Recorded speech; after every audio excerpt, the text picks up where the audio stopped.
Assalamualaikum warahmatullahi wabarakatuh. Jumpa lagi bersama channel Tongkat Emas Edukasi, channel yang menyajikan seputar dunia informasi pendidikan. Apa kabar Bapak Ibu? Semoga semuanya dalam keadaan sehat walafiat serta dimurahkan urusan dan rezekinya. Kali ini Bapak Ibu kita akan bahas tentang soal P3K tahun 2023 khususnya kompetensi teknis. Yang mana soal yang akan kita bahas ini adalah soal-soal HOTS, himpunan dari beberapa soal yang kemarin ada beberapa teman kita yang sudah melaksanakan tes P3K tahun ini Bapak Ibu. Dan bagi Bapak Ibu yang belum melaksanakan, saya doakan semoga semuanya lulus dengan nilai yang sangat memuaskan. Baik Bapak Ibu, kita lanjutkan saja ke soal yang pertama. Namun seperti biasa, bagi Bapak Ibu yang baru menemukan channel ini, jangan lupa dukung terus channel ini dengan cara tekan tombol subscribe dan nyalakan notifikasi loncengnya, agar Bapak Ibu tidak ketinggalan jika channel ini mengupload video terbaru. Jangan lupa juga Bapak Ibu, share video yang ada di dalam channel ini seluas-luasnya agar apa yang ada di dalam channel ini bisa bermanfaat untuk orang lain. Baik, kita lanjutkan saja ke soal yang pertama. Seorang siswa diminta untuk mengembangkan argumen yang mendukung atau menentang suatu pernyataan. Aktivitas ini mencerminkan tingkat taksonomi Bloom yang mana A. menilai, B. mensintesis, C. mengingat, D. memahami, E. menganalisis. Silakan Bapak Ibu jawab, saya hitung mundur mulai dari angka 5.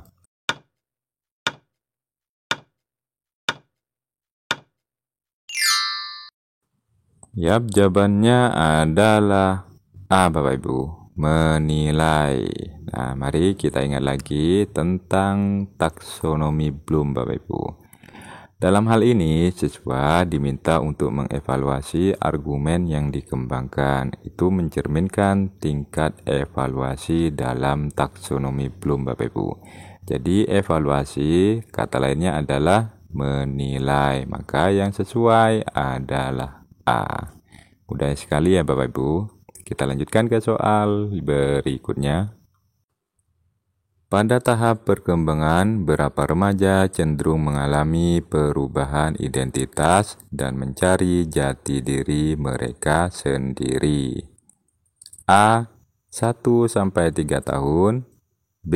4-6 tahun, C. 7-9 tahun, D. 10-12 tahun, E. 13-15 tahun. Silahkan Bapak Ibu pilih, saya hitung mundur mulai dari angka 5.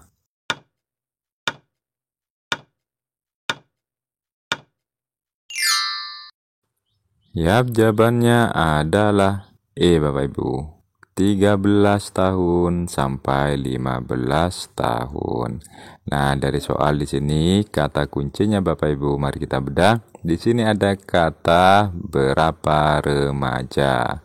Nah, sudah dapat diperhatikan ya Bapak Ibu, remaja usianya antara 13 sampai 15 tahun. Nah, ini saat usia ini adalah cenderung untuk mencari identitas dan jati diri mereka. Jadi, jawabannya sudah jelas, yaitu E Bapak Ibu. Mari kita lanjutkan ke soal berikutnya. Seorang guru memiliki murid dengan gangguan spektrum autis atau ASD. Strategi pembelajaran yang paling efektif untuk mendukung murid ini adalah A. menyediakan lingkungan kelas yang bising, B. menghindari rutinitas yang konsisten, C. memberikan instruksi lisan tanpa dukungan visual, D. menyediakan ruang istirahat atau pelarian jika diperlukan, E. mengabaikan kebutuhan khusus murid. Silahkan Bapak Ibu jawab, saya hitung mundur mulai dari angka 5.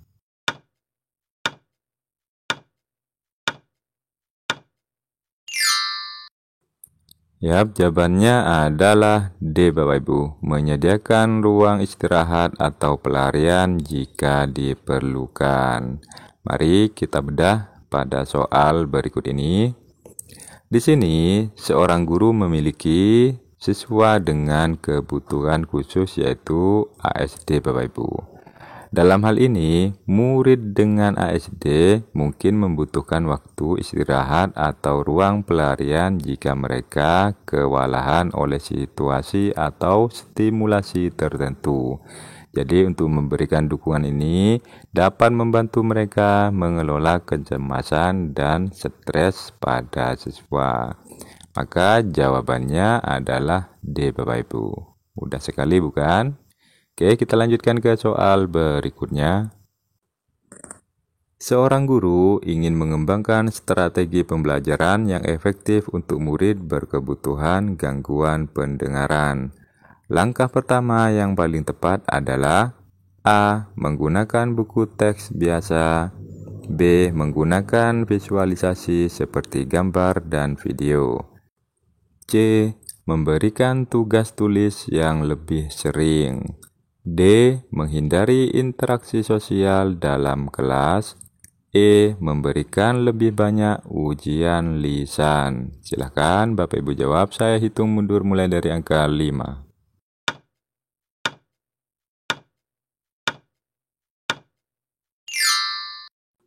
Yap, jawabannya adalah B, Bapak Ibu. Menggunakan visualisasi seperti gambar dan video. Mari kita bahas soal yang ini. Di sini kata kuncinya adalah untuk mengembangkan strategi pembelajaran bagi siswa yang berkebutuhan khusus dengan gangguan pendengaran, Bapak Ibu.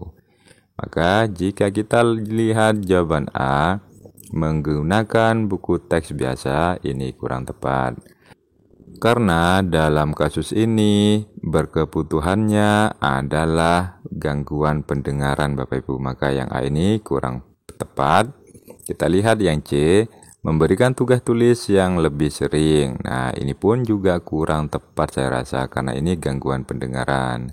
Kita lihat yang D, menghindari interaksi sosial dalam kelas. Nah, ini pun juga kurang sesuai karena ini adalah untuk pembelajaran yang efektif, Bapak Ibu. Maka yang D ini juga kurang tepat. Yang E, memberikan lebih banyak ujian lisan. Ini pun saya rasa kurang tepat. Karena dalam kasus ini siswa tersebut dengan gangguan pendengaran. Jika kita memberikan lebih banyak ujian lisan, maka itu akan mengurangi efektivitas dalam pembelajaran, Bapak Ibu.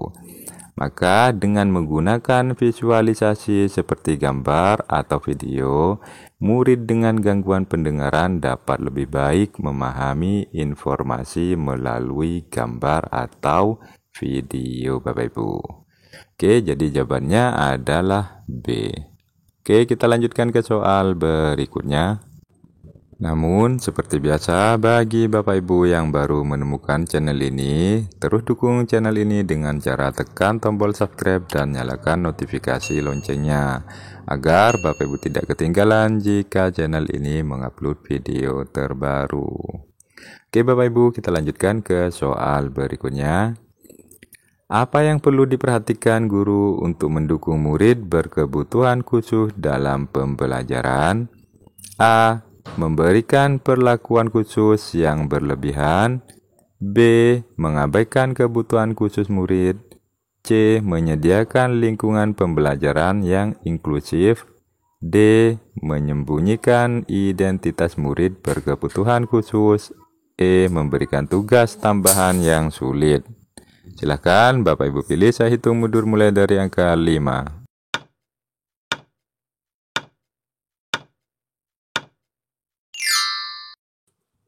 Ya, jawabannya adalah C, Bapak Ibu. Menyediakan lingkungan pembelajaran yang inklusif.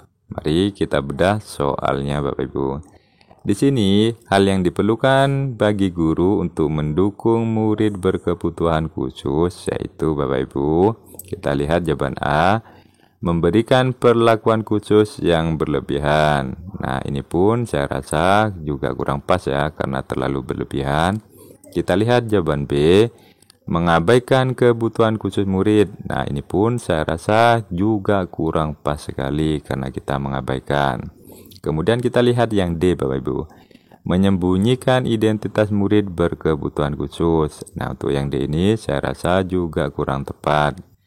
Sedangkan yang E memberikan tugas tambahan yang sulit, apalagi yang ini akan lebih menyiksa siswa Bapak Ibu. Maka guru perlu menciptakan lingkungan pembelajaran yang mendukung keberagaman dan memenuhi kebutuhan berbagai jenis murid, termasuk yang berkebutuhan khusus atau dengan kata lain, lingkungan pembelajaran yang inklusif Bapak Ibu. Maka jawabannya adalah C. Next, ke soal berikutnya.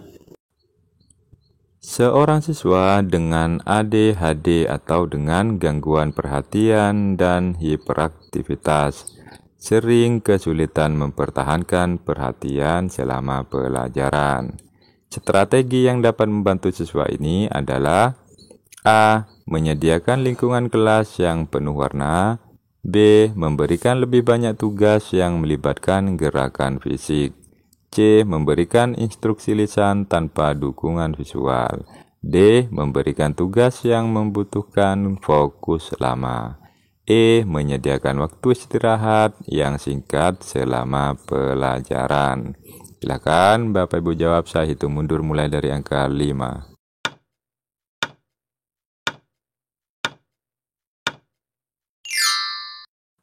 Ya, jawabannya adalah E, Bapak Ibu. Menyediakan waktu istirahat singkat selama pelajaran. Mari kita bedah soal ini. Pada soal terdapat siswa dengan ADHD, Bapak Ibu. Di situ sering kesulitan dalam mempertahankan perhatiannya selama belajar. Jawaban A di sini adalah menyediakan lingkungan kelas yang penuh warna. Jadi dengan gangguan perhatian dan hiperaktivitas pun, saya rasa untuk jawaban A ini kurang tepat Bapak Ibu. Kita lihat jawaban B, memberikan lebih banyak tugas yang melibatkan gerakan fisik. Nah, ini pun saya rasa kurang begitu tepat, karena dengan siswa berkebutuhan khusus atau gangguan perhatian dan hiperaktivitas pun, jawaban yang B ini kurang begitu sesuai. Kita lihat jawaban C, memberikan instruksi lisan tanpa dukungan visual. Nah, jadi kita hanya beri lisan saja tanpa dukungan visual atau seperti gambar atau apapun. Saya rasa kurang pas untuk anak dengan gangguan perhatian seperti ini Bapak Ibu. Maka yang C ini kurang tepat. Kita lihat yang D, memberikan tugas yang membutuhkan fokus lama. Nah, untuk jawaban D ini bertolak belakang dengan apa yang ada di soal. Ini gangguan perhatian sedikit saja tidak bisa Bapak Ibu, apalagi kita memberikan yang membutuhkan fokus lama. Pasti juga tidak akan bisa. Maka jawaban D ini tidak tepat. Sedangkan yang E di sini Bapak Ibu, siswa dengan ADHD mungkin memerlukan kesempatan untuk bergerak atau beristirahat sejenak untuk membantu mereka menjaga perhatian. Nah, ini dapat membantu meningkatkan konsentrasi mereka selama pelajaran. Jadi, menyediakan waktu istirahat yang singkat selama pelajaran ini akan mengatasi kesulitan bagi siswa dengan ADHD Bapak Ibu. Maka jawabannya adalah E. Oke, kita lanjutkan ke soal berikutnya. Dalam konteks pembelajaran HOTS, kegiatan apa yang paling mendukung pengembangan kemampuan kreatif siswa? A. Membaca dan mengingat fakta-fakta penting. B. Menyelesaikan latihan-latihan soal. C. Berpartisipasi dalam diskusi kelompok. D. Menulis esai analisis. E. Merancang solusi untuk masalah kompleks. Silakan Bapak Ibu jawab, saya hitung mundur mulai dari angka 5.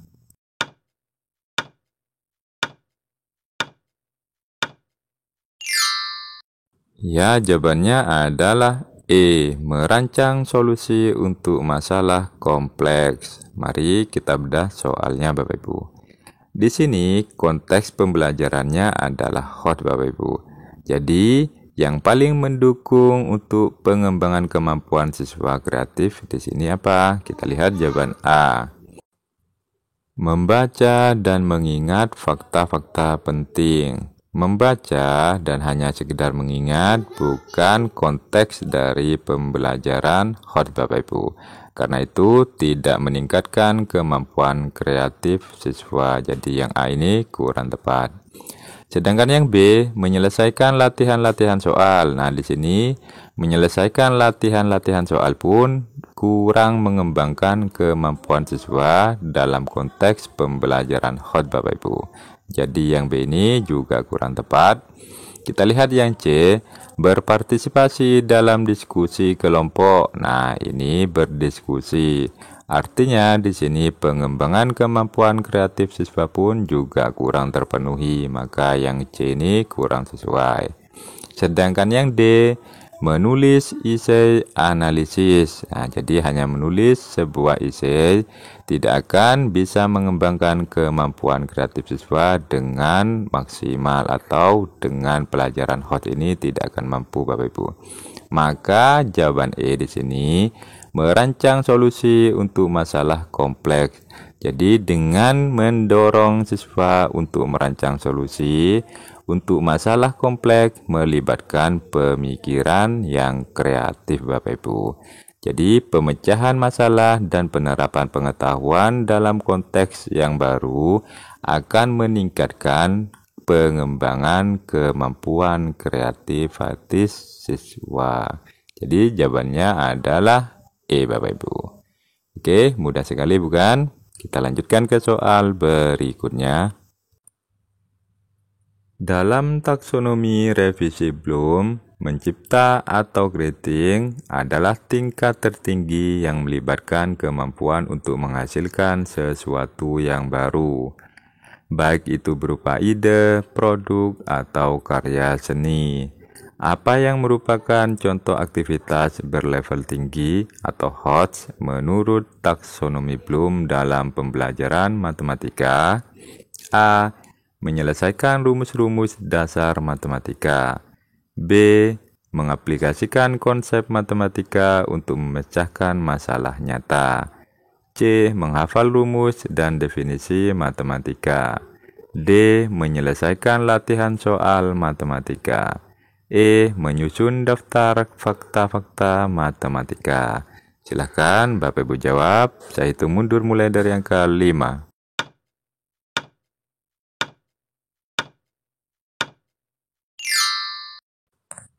Yap, jawabannya adalah B Bapak Ibu.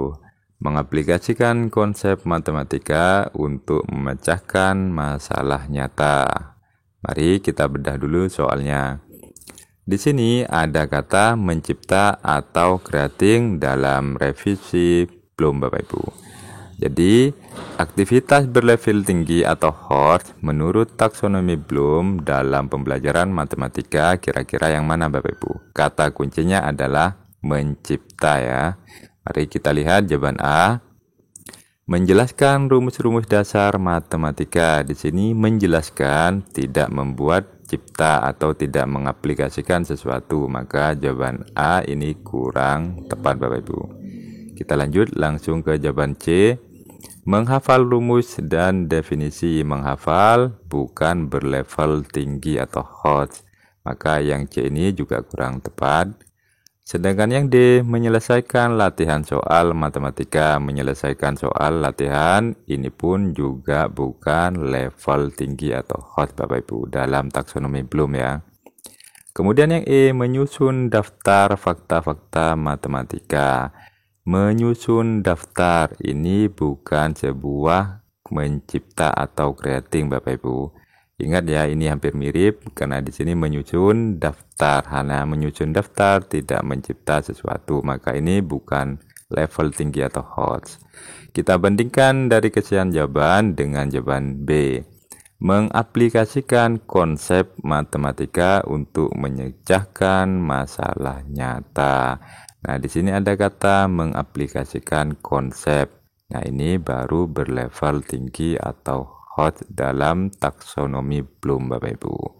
Jadi, kata kuncinya di sini Bapak Ibu harus paham tentang teori taksonomi Bloom dan teori-teori lainnya. Jadi itu saja mungkin yang dapat saya sampaikan Bapak Ibu, semoga bermanfaat bagi Bapak Ibu semua sehingga nanti saat ujian Bapak Ibu tidak kesulitan dan bisa menghasilkan nilai yang sangat memuaskan yang nantinya Bapak Ibu bisa lulus dan diangkat menjadi SNP3K tahun ini. Dan bagi Bapak Ibu yang baru menemukan channel ini, jangan lupa dukung terus channel ini dengan cara tekan tombol subscribe dan nyalakan notifikasi loncengnya. Agar Bapak Ibu tidak ketinggalan jika channel ini mengupload video terbaru. Baik Bapak Ibu, terima kasih. Wassalamualaikum warahmatullahi wabarakatuh.